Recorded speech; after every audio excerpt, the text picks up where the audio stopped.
I'm through. I'm through. I'm through. I'm through with you. I'm through. Hey guys, Katrina Sternskaya is here, and I'm so excited about our new guest on the show today, Joshua Coburn. Joshua is a motivational and an inspirational youth speaker, and he speaks to teenagers and college kids. Joshua is known as a corporate oddity, redefining stereotypes in life and in business. And Josh is also a best-selling author of book Inspiration on Demand that you can get on Amazon or on his website, and all the links are down below. And without any further ado, Joshua Coburn. So how's your day going, by the way? Wonderful. Thank you. And you? Wonderful. Thank you. Good. I have done some research and I was really impressed. I loved your, I've checked out your book and some of your videos and interviews. Can you tell me how did you get from corporate jobs into motivational speaking and inspiring youth and just become a leader? Sure. It really came down to kind of a few simple things. When I got out of small business stuff and moved into the corporate environment, I really liked that the more you work, the harder you focus, the faster you kind of get to the top. And when I started to streamline that and essentially kick down doors too, because obviously I look quite a bit different in that environment, I realized that really I became kind of a focal point for a lot of people. Yeah. And as soon as that started to happen, I started to realize, hey, I can utilize what most people considered a disadvantage to my advantage. And it worked really in the long run. So, can you please define by disadvantage? What was your disadvantage? You mean your looks and the way people make assumptions? Right. Yeah, I would say definitely in the corporate environment, that's essentially what happened was a lot of people would be like, how do you make it there? How did you get there? How are you able to function in that kind of environment? And it was the prejudgments, but it also set me up really for success in a lot of ways because people's expectations would be generally lower and I could blow those out of the water rather quickly. So it really was beneficial. And for me, as that kind of grew to that end, it gave me the kind of credibility that you don't get as kind of a heavily tattooed small business owner. And once I started connecting with parents and realized how much kids could connect to the way I looked, it was just a natural progression. I mean, it was something I always wanted to do since I was a little kid, but it allowed me just to do it. And what kind of small businesses did you run? I owned a small publishing company and record company for years and put out records and, some short run books and stuff like that. I was also part of the body modification community and tattoo community. And I did body modifications myself. So I was in that business for right around 11 years. So that was primarily my focus then. That's cool. And why did you decide to inspire youth, not adults? What was your motivation? It really comes down to just a couple of things. Very simply that with adults, you are usually kind of focusing on almost retraining, the whole old dog, new tricks kind of thing. Yeah. But I thought, what if you start young? I mean, our future generations, if you start them with good habits, with positive routines, and they continue that, I mean, they put in their 10,000 hours, they could be professional motivators by time, they're in their late 20s, early 30s. And I mean, they could just be rocking everything that they do, where adults, that's a bit tougher. And it was really about changing, the future for me, leaving kind of a longer term legacy. Yeah. And did you have any role models to become successful and to be so inspired and empowered to inspire other people? Absolutely. It's pretty varied for me. Richard Branson, for all obvious reasons, everything he did with Virgin and Virgin Galactic and all that stuff. Yeah. But on the other end of the spectrum, guys like Henry Rollins and Nikki Sixx and Philip Anselmo and other musicians who kind of had a platform for change and speaking from a stage. And that's kind of where I come in. I straddle this weird kind of middle ground between both is the way I see it. Okay. And what's success to you personally? You are very different from Richard Branson. So what's success to you? Yeah, yes, I am. Success to me is defined very simply. It's very much about the simple things. It's about getting up and creating smiles and being able to smile every day for myself. There's a time where I couldn't do that. So, really, being happy every day, being focused every day is success as defined by me. Obviously, I have goals at every level, whether it be personal or business. But it starts really with treating others well and creating smiles and making a smile stick on my face too. Awesome. And when you mentioned that before you were not that happy, so what has changed? How did you change your attitude to be happy every day? Sure. It really came down to just getting up and making that choice. I wasn't happy. I'd kind of hit bottom at one point in my life, and I knew that I had to kind of rebuild it all. So I started leaving quotes and notes around my home that would kind of say, choose happiness, or, start your day with a smile, or whatever it was. Yeah.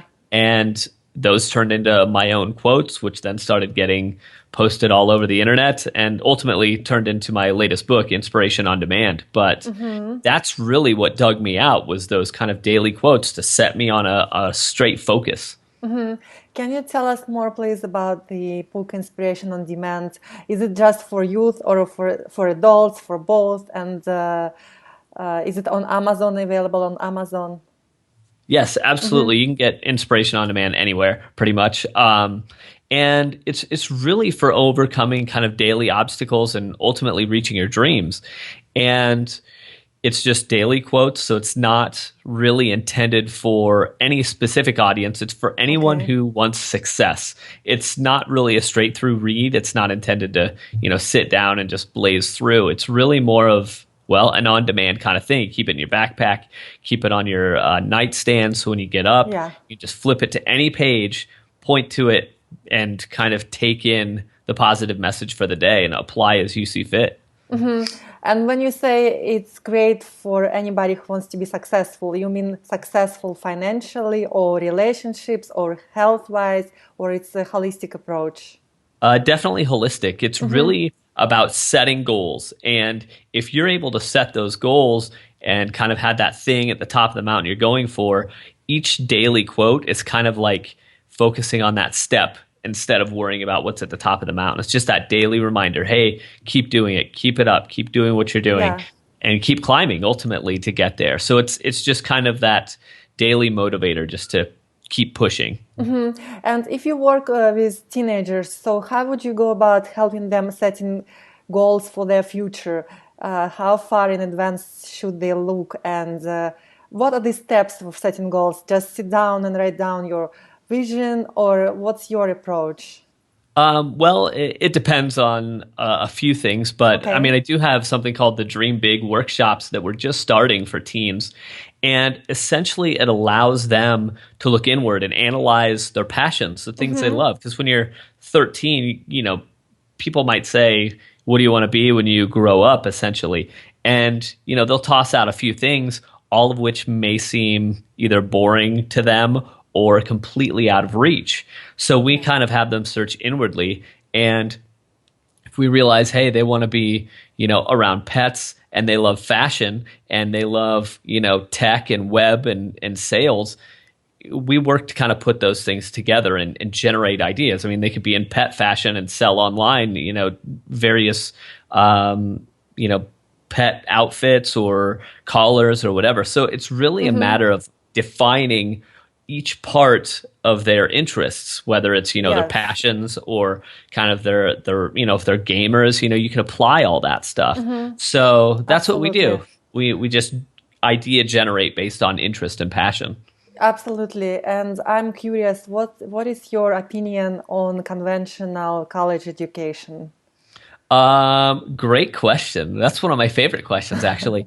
I did not attend college, and a lot of people ask me why. And I decided early on that I wanted to get an education in life. I started traveling, started traveling internationally and really kind of soaking in what was around me and looking for mentors. And, my dad, he didn't go to college, but he's one of the smartest guys I know. And it comes down to learning on the job and having mentors. So that's kind of the route that I went. Conventional college education, for me, I can't see putting that much debt on top of my shoulders unless it's generating future income. So, I'd rather have investors investing in a future business with me than, getting $100,000 in debt for a piece of paper that may or may not serve my future. So I guess that's kind of my general opinion, but it's valid in some instances. Yes. I mean, if you're going to be a medical doctor, a surgeon, Absolutely. sure, you better go. But otherwise, I'm pretty hard pressed to talk out positively necessarily about that. Love it. So at your workshops for kids, do you guys teach them some entrepreneurial skills? Can they learn some actual skills and action steps, or it's just general basic topics you cover? We start very basic, and then we get into goal setting. And you kind of mentioned, how far out do you look, and kind of setting of time frames, attaching a specific timing to specific goals, and really breaking it down that way. We are working on a second part because we're just kind of launching this first workshop. But part 2 is essentially giving the rest of those tools to keep climbing up that mountain as they move forward, and coming back, meeting again 1 year later, 6 months later, to determine where everybody is and ensure that if you got questions, where you at, how can we all grow together and continue to do that up that mountain. Wonderful. And since we are talking about the teenagers, and I actually have not been to any events for kids, only motivational events for adults. So I'm curious what their reaction, their expectations, and how their parents react to your events and your teachings.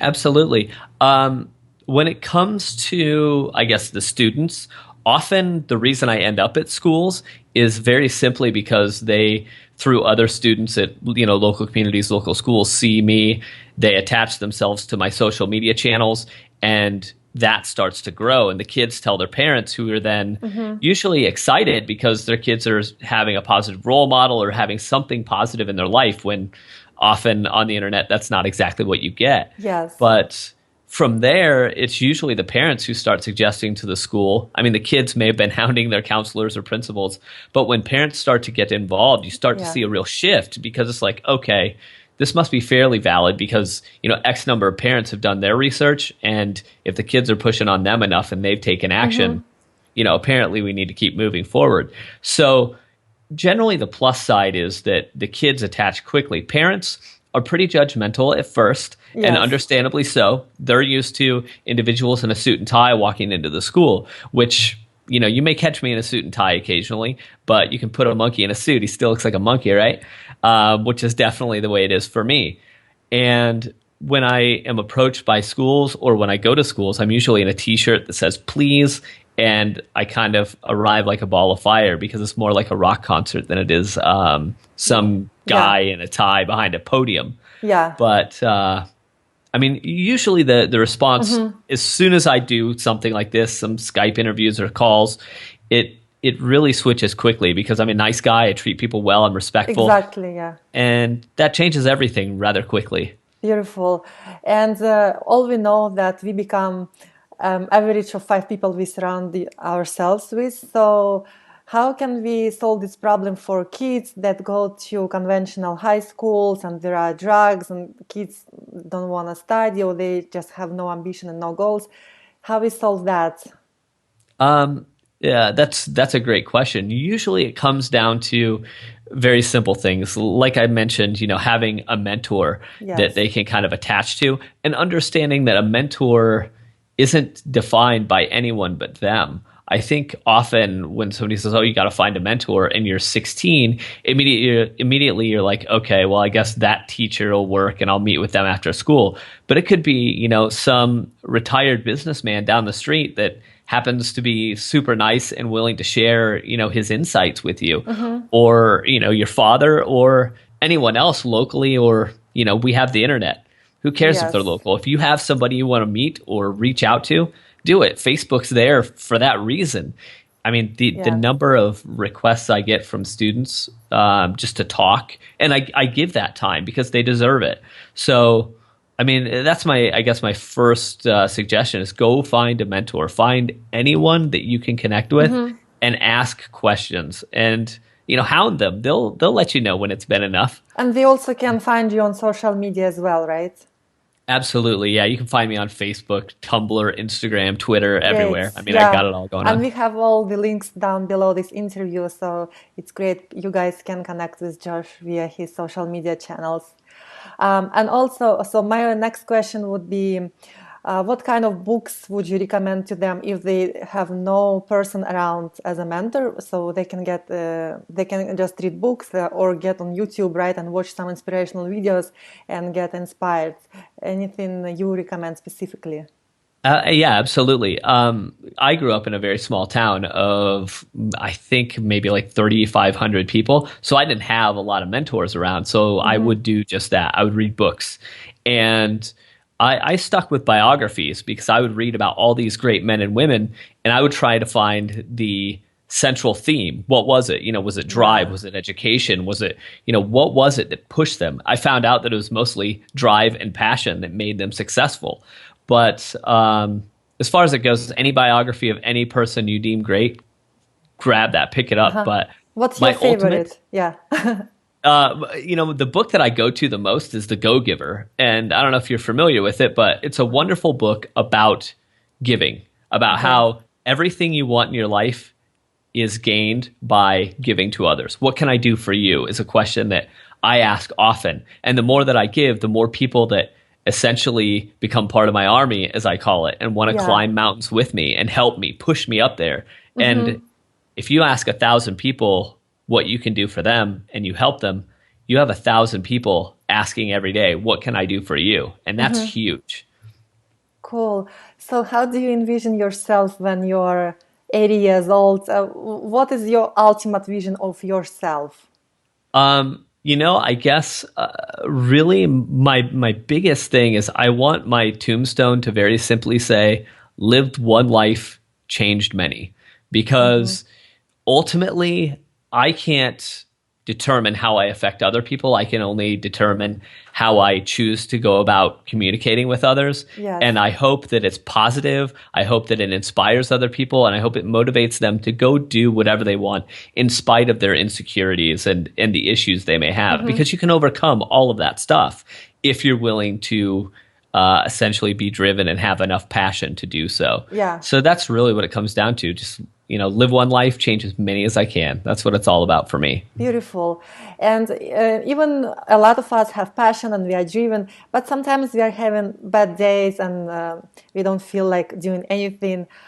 So do you have any specific rituals you do every single day, morning or night, to keep you going?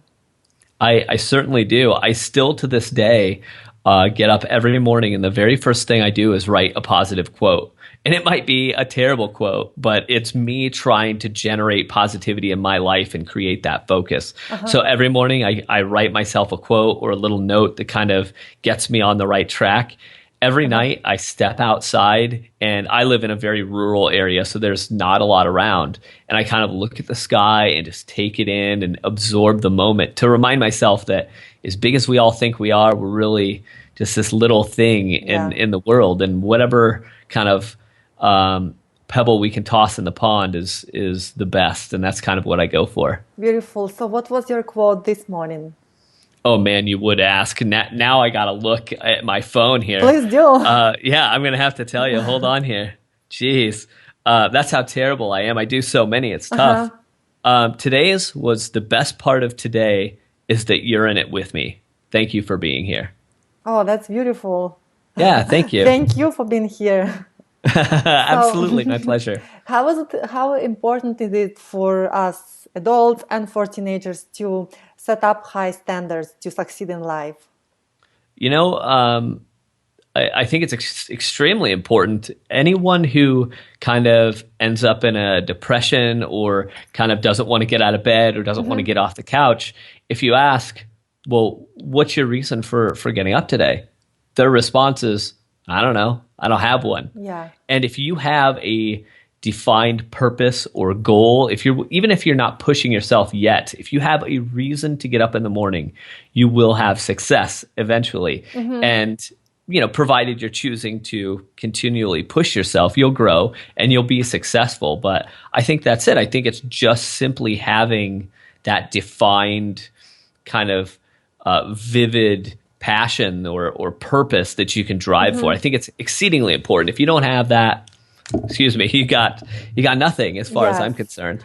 Unfortunately, a lot of people are confused and they say, I want to have passion, I want to wake up and know my why, but how do I find that? How do I find my purpose? Right. That's absolutely true. And it took me a while to kind of really define my why. Like you said, why am I here? And I guess that's, like I mentioned in the workshops earlier, that's what we seek to do. And I think it's kind of tough to determine your why if you're not focusing on what your passions are, because what are you after? I mean, look how many people that are out there are working jobs in cubicles and making great money that are just going through the motions when that's not their why. That's not their passion. If you ask them what they really love to do, their answer may be fly fishing, and they're living in the middle of New York City in a cubicle. Why aren't they out, creating products for the fly fishermen and, selling those via catalog or the internet or whatever? And I really think it's simply getting back to basics, really determining what it is you love to do when you're not doing anything else. When there's nothing you have to do, what do you go do? What's your go-to? If you can define what your go-to is, find a way to make your money. Yeah.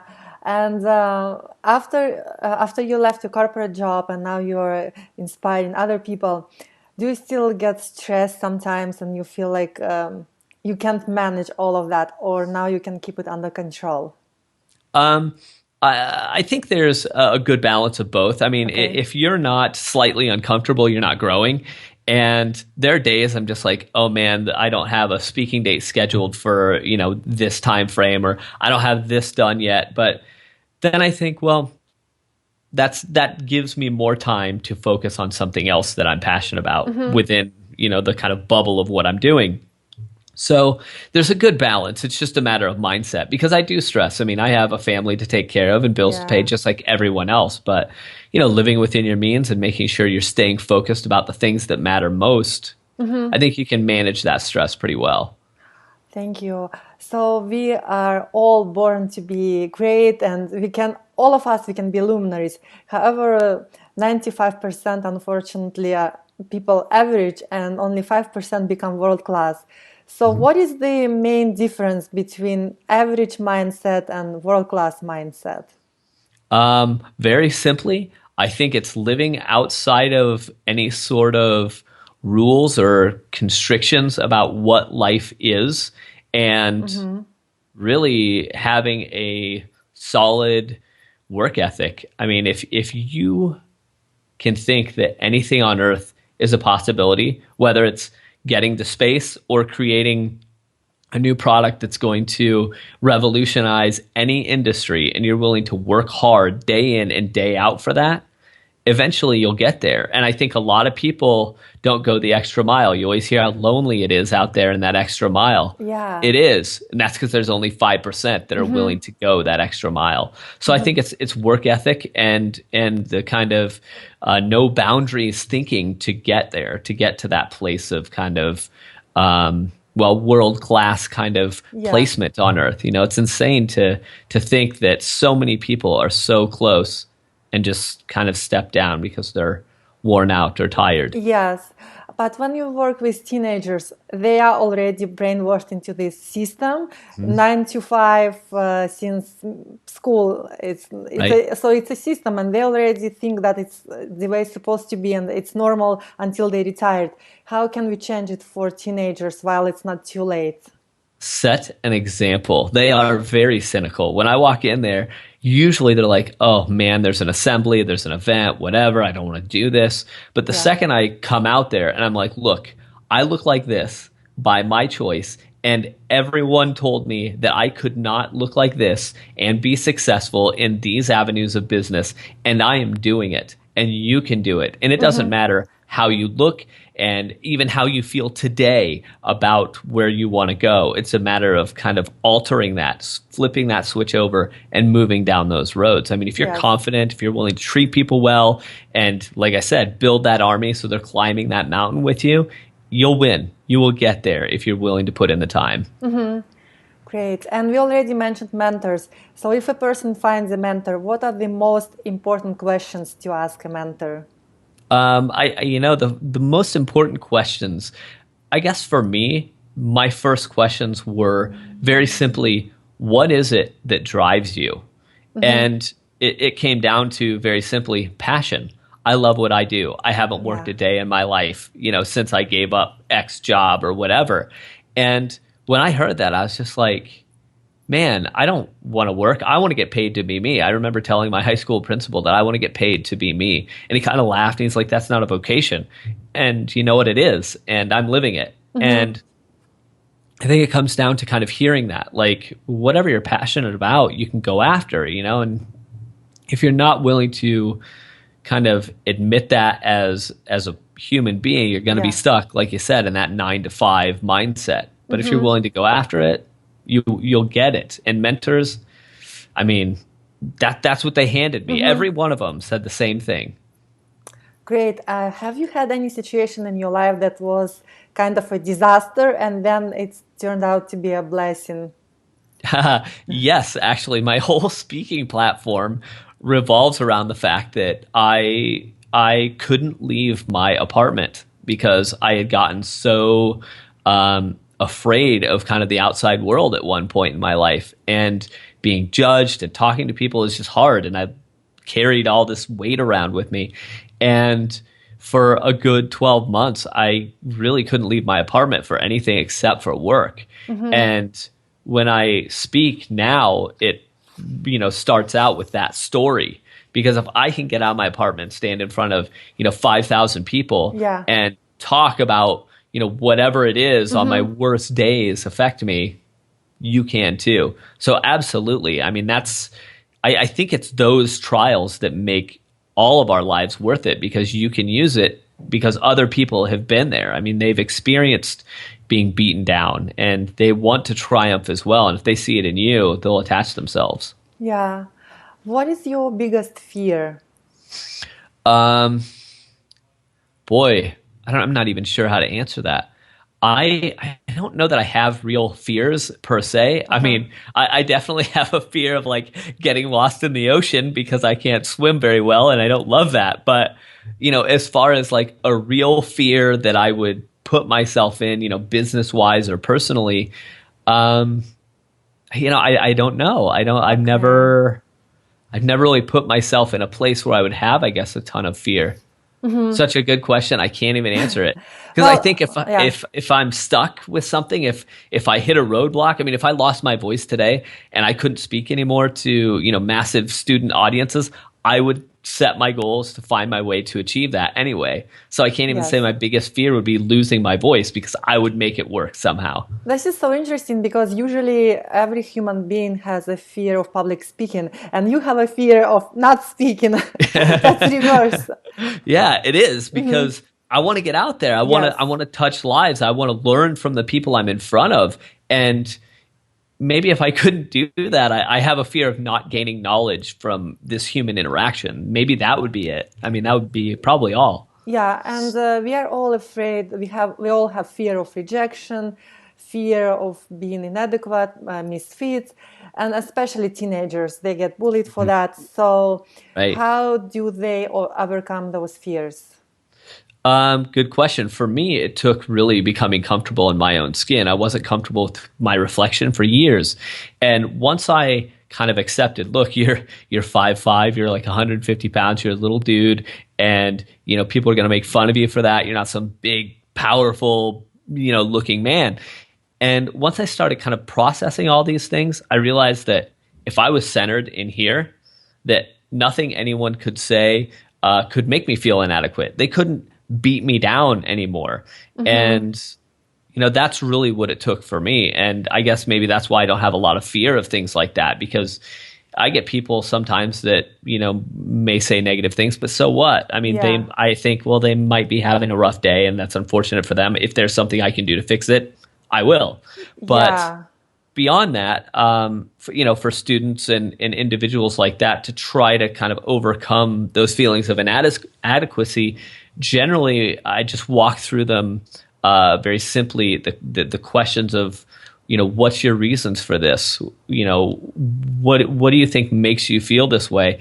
And really narrowing it down to the fact that a lot of times those are self-seeded fears that we put those on ourselves. And if you can get to that level of understanding, like, oh, I put that here. Whether it's your father or a boss or a business partner, they may have said some things, but there's also assumptions that we usually place, into them and into us that ultimately allows us to kind of look at things negatively. And it's a matter of really getting down to the meat and potatoes of what that is and where it began, and then rebuilding. Yeah, and as you mentioned, usually if somebody is mean or rude or angry, it's usually a reflection of them and not of us. So it's exactly. If we can just bless them and let them go. Right, yeah. Yeah. So if we could summarize success, setting goals, and really just going after our dreams and visions, especially for teenagers, can you please summarize and give something inspiring to our viewers? Yes, certainly. If I had to summarize what it is to be successful and to reach hard for success, it's very simply determine your passion, work hard for it every day, and when you think you're going to give up, make sure you have individuals on your side to push you harder than you are ready to be pushed. Because without that, you won't grow, or you'll give up, and then you end up the 95%. Very simply, define your passion and your purpose, and work harder than you ever thought you could work. Put in more hours than you ever thought you could put in, and stay focused, stay driven. Thank you. So there you have it. That's amazing.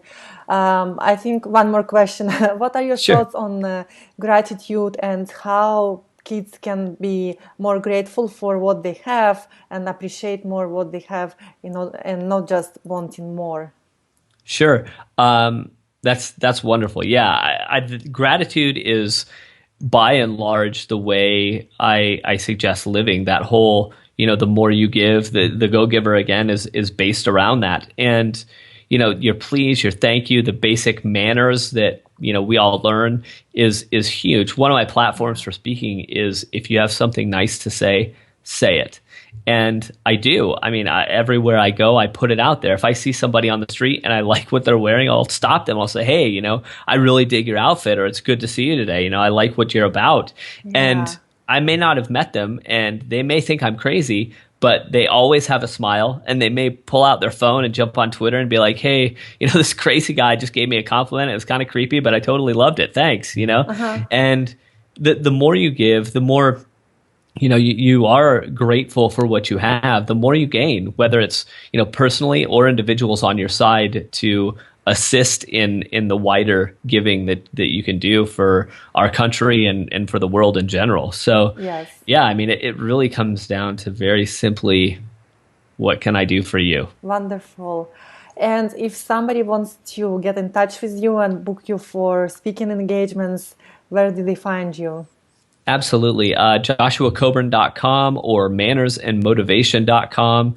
You will be able to reach me through both of those sites, and all my social media there is available as well. So you can grab me on those. Great. And is your book available also in digital format and hard copy? How they find your book? Yep, you can grab the book at both those sites as well, Amazon.com, Barnes & Noble, pretty much anywhere. You can get an ebook version of it as well. And again, it's inspiration on demand, right? Yes, that is correct. Thank you very much. Wonderful. Thank you so much, Josh. Is there anything else I didn't ask that you would like to add? I think you nailed me with some really good, hard questions, and I appreciate that. I think that's pretty much it. Yeah, you nailed it. Thank you.